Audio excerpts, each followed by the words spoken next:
Uma Karve Chakradhar, animal communicator. सहज फोनवर scrolling करत होते आणि अचानक यूट्यूबवर एका कार्यक्रमामध्ये ॲनिमल कम्युनिकेटर उमा कर्वे दिसली.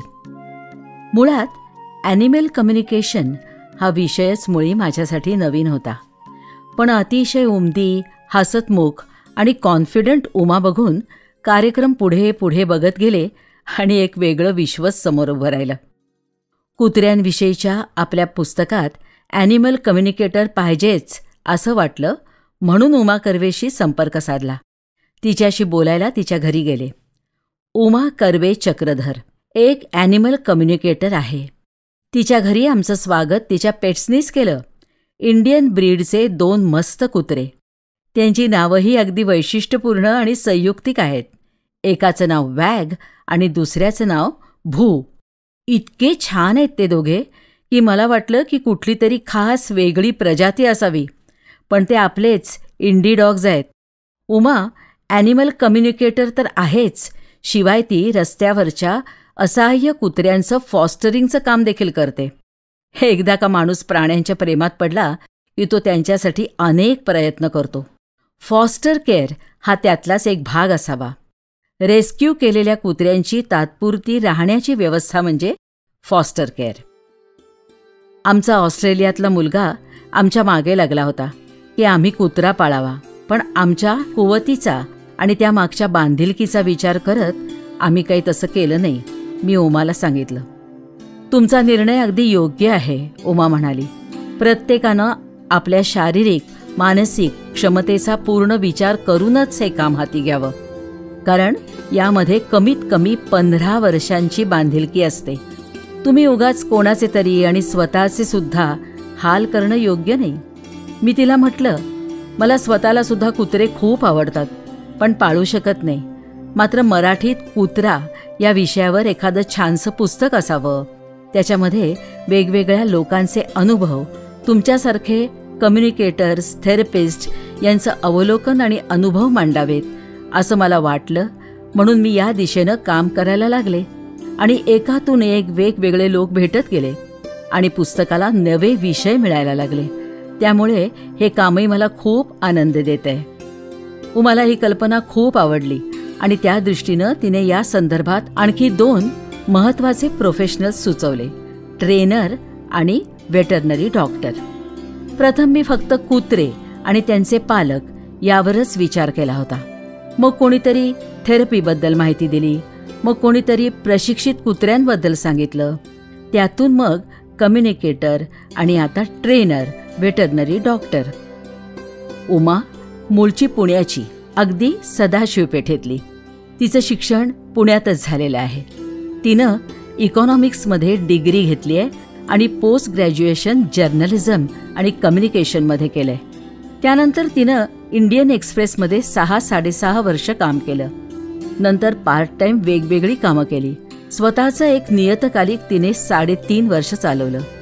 दरम्यान तिनं ॲनिमल कम्युनिकेशनचा कोर्स केला आणि इथे खऱ्या अर्थानं तिची आवड आणि तिचं काम या दोन्ही वाटा एक झाल्या.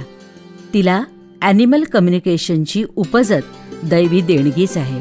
6 सेन्स, प्राण्याचं मन जाणून घेण्याची संवेदनशीलता तिच्यापाशी आहेच. हा कोर्स केल्यामुळे त्याला औपचारिक मान्यताही मिळाली. अगदी लहानपणी सुद्धा कोणाला कुत्र्याचं पिल्लू घ्यायचं असेल तर तिला विचारलं जायचं, किंवा कोणाच्या कुत्र्याचं काही ठीक नसेल तर तिला जरा बघ ग असं सांगितलं जायचं. तिच्या आईवडिलांना तिच्यामधल्या या उपजत गुणाची जाणीव झाली आणि म्हणून त्यांनी तिला प्रोत्साहन दिलं. शाळेतून घरी येताना आसपासच्या कुत्र्यांना ती भेटायची. दररोज नाही जमलं तरी 2-3 दिवसाआड तरी नक्कीच. थोडी मोठी झाल्यावर तिच्याकडे तिचा स्वतःचा कुत्रा आला. त्यांच्याकडे एक कोंबडाही होता, त्यामुळे त्यांच्याशी संवाद होत असे. शेजारी पाजारी तर तिचा सल्ला घ्यायला यायचेच. पुढे मग शिक्षण, करिअर, लग्न, अपत्य इत्यादी सांसारिक जबाबदाऱ्यांमुळे संवाद थोडा मागे पडला. काही वर्षानंतर मात्र ॲनिमल कम्युनिकेशन संबंधी एका कोर्सची तिला माहिती मिळाली. कोर्स तसा खूपच खर्चिक होता. तिचं धाडसच होत नव्हतं. पण तिच्या पतिराजांनी परस्पर फी भरून टाकली आणि कोर्स करण्याचा आग्रह धरला. अखेर उमानं ॲनिमल कम्युनिकेशनचं प्रशिक्षण घेतलं. मात्र तिला राहून राहून वाटत होतं की तिच्यापाशी ते ज्ञान उपजतच होतं. लगेचच ती प्राण्यांशी संवाद साधू लागली. अनेकांना अनेक प्रकारचं अतिंद्रिय ज्ञान असतं. त्यातच ॲनिमल कम्युनिकेशन येत असावं. मुळात मनाची विशिष्ट प्रकारची तरलता आणि संवेदनशीलता असल्याशिवाय हे जमू शकणार नाही असं मलाही वाटतं. काही टेक्निक्स जरूर शिकवता येत असतील, पण नुसतं ज्ञान मिळवून येणारी ही कला नाही. उमाला विचारलं, अशा कोर्सेसमध्ये शिकवतात म्हणजे नक्की काय करतात ग? तेव्हा ती म्हणाली, एका वाक्यात सांगायचं तर स्वतःच्या इंट्युशनवर विश्वास ठेवायचा. एकदा आपल्यावर विश्वास बसला की बाकीच्या गोष्टी आपोआप येतात. आता ती स्वतः पण असे कोर्सेस घेते. प्राण्यांशी संवाद मुख्यत्वे करून आत्मप्रेरणेनं होतो. प्राण्यांनाही आपल्याला खूप काही सांगायचं असतं, पण आपण मात्र समजून घेण्याच्या मनस्थितीमध्ये असलं पाहिजे. तिच्या या संवाद क्षमतेची परीक्षा कधी झाली असं मी विचारलं तेव्हा तिने एक मोठी गमतीदार गोष्ट सांगितली. तिच्या पेट शॉपमध्ये तिला एक कुत्रा घेऊन आलेली स्त्री दिसली आणि कुत्र्याला काहीतरी उमाला सांगायचं होतं असं जाणवलं.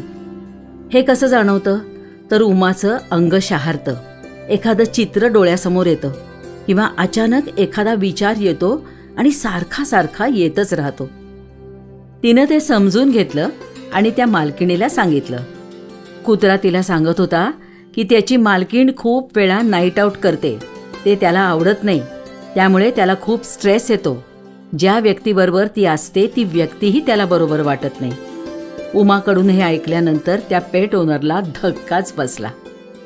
तुमच्यावर विश्वास बसला तर कुत्रे तुम्हाला आवश्यक तेवढ्या अनेक गोष्टी सांगतात. काल रात्रीपासून मी झोरो नावाच्या एका कुत्र्याशी बोलतेय, उमा सांगू लागली. झोरो एक अतिशय सुरेख जर्मन शेफर्ड आहे. त्याच्या पालकांच्या फॅक्टरीतून नाहीसा झालेला आहे. त्या लोकांना मी ओळखते आणि म्हणून त्यांनी मला झोरोशी संवाद साधायला सांगितला. झोरो सांगत होता की त्याला काही लोक पळवून घेऊन गेले आहेत. त्याला परत मिळवायचा असेल तर ग्राउंड सर्च करायला हवा. फॅक्टरीचा एवढा मोठा परिसर, त्यात असा ग्राउंड सर्च करणं खरोखरच कठीण होतं. पण तरीही नेटानं ते सर्च करत होते. तो आणखी काही सांगतोय का बघ ना, असं ते पालक मला सतत सांगत होते. पण झोरो यापेक्षा जास्त काही बोलायलाच तयार नव्हता. शेवटी तसंच शोधकार्य सुरू ठेवलं आणि अखेर झोरो सापडला. उमाचं हे कथन ऐकून आम्ही अद्भुत आणि अनाकलनीय अशा विश्वात शिरतोय असा भास झाला. यूट्यूब चॅनलवरच्या कार्यक्रमात उमाची मुलाखत बघेपर्यंत मला ॲनिमल कम्युनिकेशन असं काही असतं हेच माहीत नव्हतं. विश्वास बसणार नाही अशा अनेक गोष्टी उमानं आम्हाला त्यानंतर सांगितल्या. त्या ओघानं येतीलच. ॲनिमल कम्युनिकेशनच्या या जादुई दुनियेमध्ये शिरल्यावर मला एकदम वल्नरेबल वाटायला लागलं. उमाचे एवढे लाडके 2 कुत्रे सतत तिच्या अवतीभोवती असतात ते पाहून अचानक माझ्या मनात प्रश्न आला आणि मी तो ताबडतोब विचारला. म्हटलं, हे 2 प्राणी सतत तुझ्याबरोबर असतात आणि तू म्हणतेस त्याप्रमाणे ते तुझ्या मनातलं सारं काही जाणतात. मग तुला नॉर्मल असा विचार करता येतो का? नॉर्मल म्हणजे आपण नेहमीच काही चांगले नसतो. कधी कधी आपल्याला राग येतो, कधी दुष्ट असतो आपण, किंवा कधी कधी आपल्याला असूया सुद्धा वाटते. या सगळ्या भावना या कुत्र्यानं समजतील आणि ते आपल्याबद्दल काय विचार करतील असा विचार तुझ्या मनात कधी येत नाही? यावर उमा म्हणाली, अजिबात नाही, कारण ते माझ्याच अस्तित्वाचा एक भाग आहेत असं मी मानते. त्यांना मी वेगळं मानतच नाही. त्यांनी त्यांच्या जगात मला एवढा चटकन प्रवेश दिलाय, तेव्हा माझ्याही भावभावनांच्या प्रवासात ते आहेतच. मी काय आहे हे त्यांना चांगलं माहिती आहे. शिवाय कशाची कुठे वाच्यता करतील अशीही भीती नाही. हळूहळू डॉग कम्युनिकेशनच्या आणखी केसेस सांगायला उमानं सुरुवात केली. कॅन्सरग्रस्त असलेला एक कुत्रा. त्याच्याशी जेव्हा उमानं बोलायला सुरुवात केली तेव्हा तिच्या डोळ्यात अक्षरशः अश्रू दाटले होते. कुत्रा सांगत होता की त्याचा जो तरुण मालक आहे त्याची सुसायडल टेंडन्सी आहे. तो अतिशय खचलेला आहे आणि हा कुत्रा हा त्याचा एकमेव आधार आहे, जगण्याचं एकमेव कारण आहे. कुत्र्याला स्वतःच्या दुखण्यापेक्षा मरणापेक्षा त्याच्या मालकाची जास्ती काळजी वाटत होती. तो जेव्हा पुढच्या प्रवासाला निघून जाईल तेव्हा मालकाचं काय होईल या विचारानं तो खूपच दुःखी झालेला होता. 4-5 सेशन्स झाल्यानंतर कुत्र्याला काय म्हणायचंय ते त्याच्या मालकाला कम्युनिकेट करून त्याचं मन तयार केलं. कुत्रा यथावकाश गेला, पण त्याचा मालक अजून तरी चांगला सावरलेला आहे. एका 18 वर्षाच्या मांजरीची गोष्ट उमानं सांगितली. ती अशीच अचंबित करणारी होती. एका कुटुंबामध्ये एक वयोवृद्ध मांजर होते. कुटुंबातले सदस्यही सिनियर सिटीजन्स होते. ती मांजर त्यांची अतिशय लाडकी होती. अचानक तिची अन्नावरची वासना उडाली होती आणि या कुटुंबाला तिची फार काळजी वाटत होती. कोणीतरी त्यांना सुचवलं की आता ही खूप म्हातारी झाली आहे, तिला अनेक त्रासही आहेत, तर तुम्ही तिला शांत करा कायमचं. त्यांनी उमाचा फोन नंबरही त्यांना दिला आणि उमा त्या मांजरीशी बोलली. ती मांजर म्हणाली की मी आपली हिंडते फिरते, सगळं करते, मी त्यांना कोणताच त्रास देत नाही, मग मला कशाला शांत करता. त्यावर उमा तिला म्हणाली की तू खात नाहीयेस त्यामुळे त्यांना काळजी वाटते. तेव्हा मांजर म्हणते कशी, मला चिकन ब्रेस्ट जराशी मऊसर शिजवून दिली तर मी खाईन. कुटुंब प्रमुख मांजरीसाठी काहीही करायला तयार होते. त्यांनी लगेचच चिकन ब्रेस्ट आणली आणि संध्याकाळी फोन आला की तिनं ती खाल्ली. खरोखरच कमाल आहे की नाही. ॲनिमल कम्युनिकेशन हे दुसऱ्याच्या आयुष्यामध्ये डोकावून बघण्यासाठी किंवा त्याच्याविषयी चर्चा करण्यासाठी नसून गरजेपुरतंच वापरलं जातं. प्राणीही जेवढं गरजेचं असेल, जर त्यांना वाटलं तरच संवाद आणि संपर्क साधतात. कुत्रा किंवा एखादा प्राणी घेताना अनेकदा असं सांगितलं जातं की लाभतोय की नाही ते पहा. पण उमा म्हणते की असं काही नसतं. एक मात्र नक्की असतं, ते म्हणजे काही घरांमध्ये कुत्रा टिकत नाही. उमाचं हे म्हणणं मला पटलं. मला यशोदिताची आठवण झाली. ती सांगत होती की अनेक वेळा प्रयत्न करूनही, आवड असूनही त्यांच्या घरात कुत्रा काही टिकला नाही. काही ना काही कारण होऊन तो नाहीसा होतो. एखादा कुत्रा एखाद्या कुटुंबासाठी निवडला जातो कारण ऋणानुबंध, एकमेकांचा सहवास घडायचा असतो, भोग भोगायचे असतात, अनेक कारणं असू शकतात. ही ती उमाशी संवाद पुढे जात होता. गाडी स्टरलायझेशनवर आली. नैसर्गिकरित्या काय योग्य आहे यापेक्षा व्यावहारिकदृष्ट्या काय योग्य हे पाहिले पाहिजे आणि त्यामुळे उमा स्टरलायझेशन करावं अशा मताची आहे. विशेषतः रस्त्यावरच्या भटक्या कुत्र्यांचं, कारण त्यांचे रस्त्यावर खूप हाल असतात. त्यांना भुकेला, अत्याचाराला, अपघातांना तोंड द्यावं लागतं. आदर तर सोडाच, साधी आपुलकीही कोणी बाळगत नाही त्यांच्याबद्दल. अक्षरशः त्यांना हडत तुडत केलं जातं. या सगळ्यापासून वाचण्यासाठी त्यांची संख्या मर्यादित ठेवावी असं उमाला वाटतं. पुन्हा आम्ही ॲनिमल कम्युनिकेशनकडे वळलो. अनेकदा घरातले पेट्स घरातल्या वातावरणाला कंटाळून घर सोडून निघून जातात. मग त्यांना शोधण्याची धावपळ सुरू होते. अशा वेळेला उमासारख्या व्यक्तीशी संपर्क साधला जातो. त्याचा ठाव ठिकाणा तर समजतोच, शिवाय त्याला घरच्यांना काय सांगायचंय हेही तो उमापाशी बोलतो. आपल्या मालकाला मदत करण्यासाठी अनेकदा घरातली पेट्स मार्गही सुचवतात. तो टेलिपॅथीद्वारा उमासारख्या ॲनिमल कम्युनिकेटर्सना समजतो. यावर माझा एक सहज प्रश्न होता. तो असा की मदत करण्याची आंतरिक इच्छा आणि सोल्युशन कुत्र्यासारख्या प्राण्यापाशी असतं, तर तीच गोष्ट माणसाच्या प्रगत मेंदूला का जमत नाही? उत्तर अर्थातच त्यांचं निर्हेतुक प्रेम हे होतं. उमा सांगत होती की अगदी रस्त्यावरचे कुत्रे सुद्धा तिची वाट पाहतात, तिला प्रेमानं भेटतात. खरं तर ती त्यांच्याशी फक्त बोलते, एवढंच.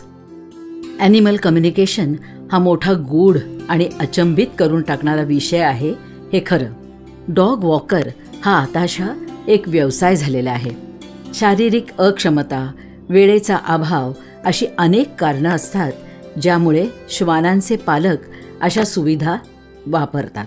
उमाला मात्र असं वाटतं की एक डॉक्टर सोडला तर आपल्या पेटचं सगळं काही, म्हणजे त्याला खायला देणं, त्याचं ग्रूमिंग करणं, त्याला फिरवून आणणं, हे सगळं आपल्यालाच जमलं पाहिजे.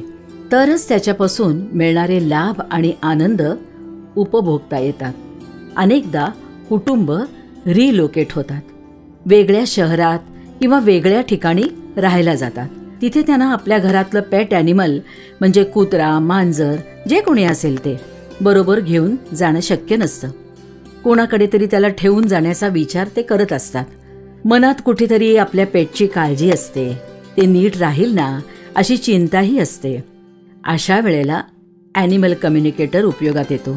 कुत्रा त्याला सांगतो, मी त्या घरामध्ये राहीन, काही हरकत नाही, किंवा मला ती माणसं आवडत नाहीत, मी त्यांच्याकडून पळून जाईन वगैरे. त्यामुळे त्यांना निर्णय घ्यायला सोपं जातं. साधारण घरामध्ये जेव्हा बांधाबांध सुरू होते किंवा एकंदर घरातल्या वार्तालापावरून पेटला कल्पना आलेली असते की हे लोक आपल्याला काही बरोबर घेऊन जाणार नाहीत, आपल्याला ठेवूनच जातील, तेव्हा त्याच्या मनाचीही तयारी झालेली असते.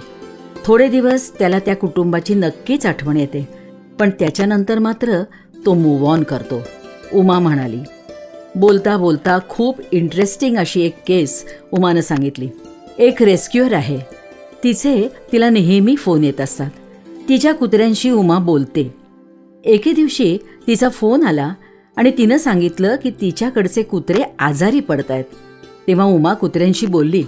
त्यांनी तिला सांगितलं की ज्या खालच्या जागेमध्ये ती त्या कुत्र्यांना ठेवते तिथे एक नेगेटिव्ह एनर्जी येते आणि जागेमध्ये फिरते आणि त्यामुळे तिथे जे कुत्रे असतात ते आजारी पडतात. तिथला मागील दरवाजाही त्यांनी दाखवला, त्याचं हुबेहूब वर्णन केलं. नंतर या जागेचं लीज संपलं आणि त्या रेस्क्युअरनं ती जागा सोडली. उमा असाच एक प्रसंग सांगत होती. एक काका कुवा होता जो घरातून हरवला होता.